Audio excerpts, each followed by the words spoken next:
Vítajte u dnešného videa a v dnešnom videu sa budeme rozprávať o celom príbehu Funka od začiatku až po terajšok. Prvá kapitola – Začiatky. Firmu Funko založil Mike Becker 23. októbra 1998 v Snohomish vo Washington. Pôvodný nápad bol nostalgické lacné hračky s bubblehead hlavou, čiže hlava sa vedela tak kývať.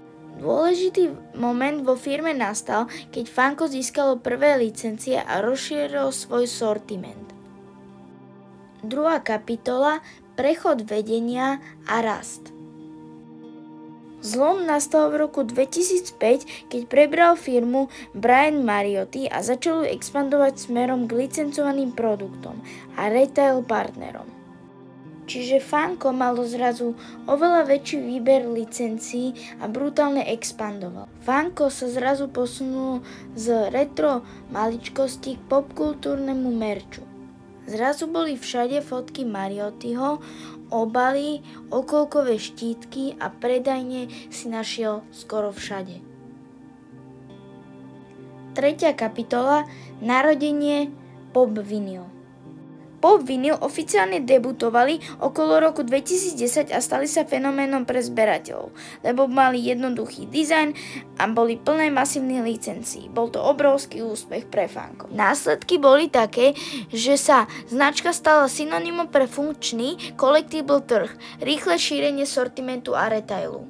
Pozdejšie sme mohli už vidieť licencie ako je Disney, Marvel, DC alebo dokonca aj Netflix. Bolo ich dosť veľa. Štvrtá kapitola. Privátne kapitálové kroky a IPO. Toto bol zlom, ktorý Funku sťažil cestu tam, kde je teraz, lebo Funko prijalo investíciu, tzv. Private equity. Následne šiel na burzu tzv. IPO v roku 2017. Prvý deň obchodovania však bol bolestivý. Akcie začali slabšie a klesli výrazne pod emisnú cenu. Prečo to bolo dôležité? Lebo vstup na verejný trh priniesol kapitál, ale aj prísnu kontrolu investorov a očakávania rastu.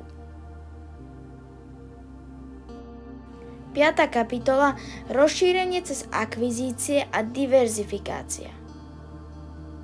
Funko vtedy medzi rokom 2018 a 2022 nakupoval menšie značky a rozširoval portfólio.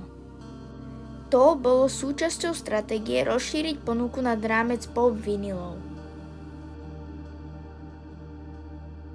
Ďalšie kroky bolo posilnenie DTC, takže tam nastali kanály, licencie do hier, filmov a seriálov.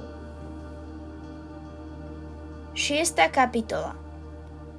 Inventár, trh a právne problémy. Trh zberateľských predmetov bol cyklický. Funko čelilo poklesom dopytu, problémom s inventárom a tlakom na marže. Spoločnosť riešila Securities Class Action týkajúcu sa IPO, obvinenia o channel stuffing a dosiahla vyrovnanie viac ako 14 miliónov v roku 2025. Výsledok? Reštrukturalizácia, úpravy cien, niektoré prepúšťania, vyššie náklady na dovoz, clá, starosti s dodavateľmi.